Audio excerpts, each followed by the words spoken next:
ಆತ್ಮೀಯ ವಿದ್ಯಾರ್ಥಿಗಳೇ, ತಮ್ಮೆಲ್ಲರಿಗೂ ಕೂಡ ನಿಮ್ಮದೇ ಆಗಿರತಕ್ಕಂಥ ಯೂಟ್ಯೂಬ್ ಚಾನಲ್ ಸ್ಟಡಿ ವಿತ್ ಪರಶುರಾಮ್ಗೆ ಸ್ವಾಗತವನ್ನು ಕೋರ್ತೀನಿ. ಇವತ್ತು 12 ಏಪ್ರಿಲ್ 2023ರಂದು ತೃತೀಯ ಭಾಷೆ ಹಿಂದಿ ಪರೀಕ್ಷೆ ನಡೀತು. ಪರೀಕ್ಷೆ ಅಂತೂ ತುಂಬ ಚೆನ್ನಾಗಿತ್ತು. ಆದರೆ ಪರೀಕ್ಷೆಯಲ್ಲಿ ಒಂದು ರೀತಿಯಾಗಿರ್ತಕ್ಕಂಥ ಗೊಂದಲ ನಮ್ಮ ವಿದ್ಯಾರ್ಥಿ ಸಮೂಹದಲ್ಲಿ ಏರ್ಪಟ್ಟಿದೆ. ಅದು ಬಂದ್ಬಿಟ್ಟು ಪ್ರಶ್ನೆ ಸಂಖ್ಯೆ 25ಕ್ಕೆ ಸಂಬಂಧಪಟ್ಟಂತೆ. ಅಲ್ಲಿ 3 ಅಂಕಕ್ಕೆ ಒಂದು ಪ್ರಶ್ನೆ ಕೇಳಿದರು. ಆ 3 ಅಂಕಕ್ಕೆ ಕೇಳಿರ್ತಕ್ಕಂಥ ಪ್ರಶ್ನೆ ಭಾಳ ಜನ ಸ್ಟೂಡೆಂಟ್ಸ್ ಹೇಳಿದರು, ಸರ್ ಕ್ವಶನ್ ತಪ್ಪೈತ್ರಿ ಅಂತ. ಬಟ್ ವಿದ್ಯಾರ್ಥಿಗಳೇ, ಅದು ಕ್ವಶನ್ ತಪ್ಪಿಲ್ಲ. ಅದು ಕ್ವಶನ್ ಏನು ಕೇಳಿದಾರಂತೆ ತಾವು ನೋಡ್ತಾ ಇರ್ಬೋದು.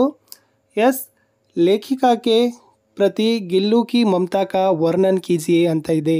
ಲೇಖಿಕಾಕ್ಕೆ ಪ್ರತಿ ಅಂದರೆ ಲೇಖಕಿಯರ ಕುರಿತಾಗಿರ್ತಕ್ಕಂಥ ಗಿಲ್ಲುವಿನ ಪ್ರೀತಿಯನ್ನು ತಾವೇನು ಮಾಡಬೇಕಾಗಿತ್ತು, ಆ ಪ್ರಶ್ನೆಗೆ ಉತ್ತರಗಳನ್ನು ಬರೀಬೇಕಾಗಿತ್ತು. ಸೊ ಆಲ್ರೆಡಿ ನೀವು ಪುಸ್ತಕದಲ್ಲಿರ್ತಕ್ಕಂಥ ಪ್ರಶ್ನೆಗೆ ಬಾಹೆಟ್ ಹಾಕಿರ್ತೀರಿ. ಆ ಪುಸ್ತಕದಲ್ಲಿರ್ತಕ್ಕಂಥ ಪ್ರಶ್ನೆಯೂ ಕೂಡ ತಾವು ನೋಡ್ತಾ ಇರ್ಬೋದು. 4ನೇ ಪ್ರಶ್ನೆ ಇದೆ, ಗಿಲ್ಲು ಕೆ ಪ್ರತಿ ಮಹಾದೇವಿ ವರ್ಮಾಜಿ ಕಿ ಮಮತಾ ಕಾ ವರ್ಣನ್ ಕೀಜಿಯೇ ಅಂತ ನೀವು ಪ್ರಶ್ನೆಯಲ್ಲೇ ಬಾಹೆಟ್ ಹಾಕಿರ್ತೀರಿ.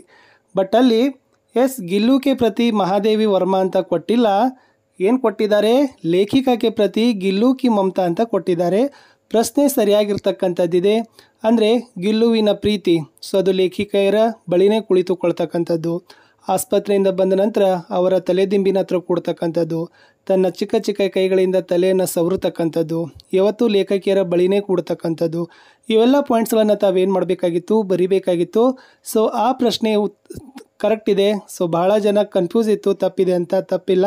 So don't worry. ಸೊ ಆಗಿದ್ದೆಲ್ಲ ಒಳ್ಳೆಯದೇ ಆಗಿದೆ.